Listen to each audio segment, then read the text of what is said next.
Alors Marc, en quelques mots, quel est ton parcours? Comment en es-tu venu au domaine de la restauration? La vie te réserve parfois des choses un peu contraires à ta destinée. Donc j'ai fait des études d'histoire de l'art et de droit qui m'ont amené bien évidemment à la mode, ce qui paraît logique.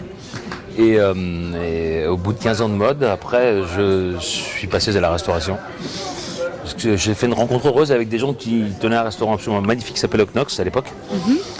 Et qui n'étaient pas vraiment des restaurateurs, ils étaient un peu hors normes. Donc c'est eux qui m'ont vraiment invité à faire ce type de métier-là. Ensuite, tu as ouvert l'hostel. Oui. Donc qui a été un grand succès que tu as Oui, toujours. oui, modeste succès, oui, c'est bien, oui, c'est une belle affaire.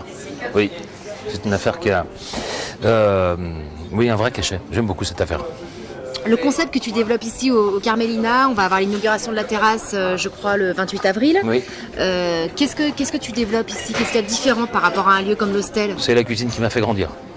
J'ai grandi avec cette cuisine. Tu es d'origine italienne? Celle de ma... Voilà. Et si je peux essayer de proposer ce type de cuisine, c'est juste formidable. Donc tu as lancé les jeudis soirs au Carmelina, le club. Oui. Comment t'es venue cette idée de sélectionner différents artistes et comment tu les sélectionnes ces artistes? C'est une bonne question. J'ai des rapports un peu privilégiés avec Gad Elmaleh et c'est lui qui m'invite à faire ça quand il est venu dîner un soir ici et c'est lui qui m'a demandé, enfin qui m'a suggéré d'occuper le club et de faire ça de cette manière.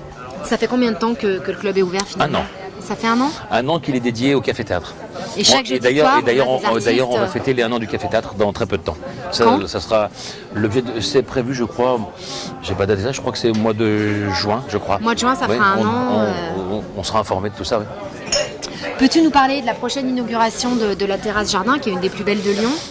Qu'est-ce que tu mets en place de spécifique ici? Ça va être très joli. Il y a un très joli groupe qui vient qui s'appelle Millennium, qui est un groupe absolument exceptionnel.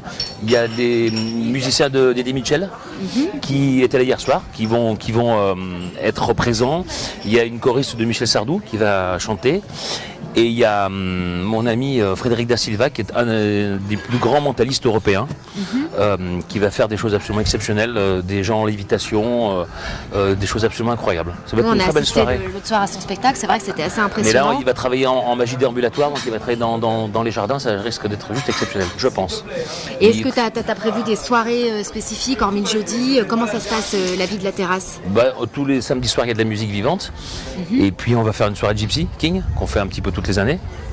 Et puis plein d'autres surprises encore, mais vous serez informés aussi. Pas mal de choses qui sont dans les tuyaux. Une journée avec toi, comment ça se passe?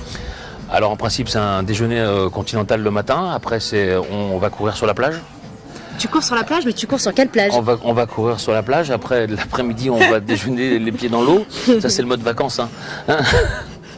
Et puis après, il y a le mode travail. Bon, le mode travail, il n'est pas très sexy, lui. Enfin, il n'est pas très sexy. J'ai plaisir à faire mon métier, mais il est moins plaisant que celui qu'on peut avoir en vacances. Donc tout dépend des journées, quoi. Le meilleur souvenir depuis que tu as ouvert tes établissements, ça reste quoi? La meilleure soirée qui te reste gravée?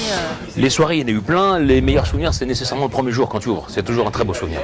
Très émouvant. Pour les 2 établissements, ça a été ça? Ouais, c'est la première journée. L'hostel, c'était un jour un peu particulier, parce que c'était le 11 septembre 2001. Ah oui, effectivement. C'est le jour des attentats, donc c'était un truc un peu particulier, vu le contexte.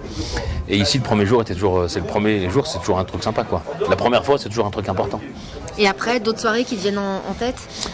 Plein de choses, avec notamment tous les artistes qu'on a reçus, parce qu'on reçoit beaucoup d'artistes, donc on a reçu Lanvin, Marshall dans le gang des Lyonnais qui sont venus, donc on a fait des très belles soirées, avec Gad on a fait des belles soirées aussi, on a un livre d'or qui est plutôt très joli, donc on a passé avec des soirées avec des gens qui ont une qualité artistique plutôt très élevée, et c'était vraiment très très joli, vraiment, des gens sont assez incroyables.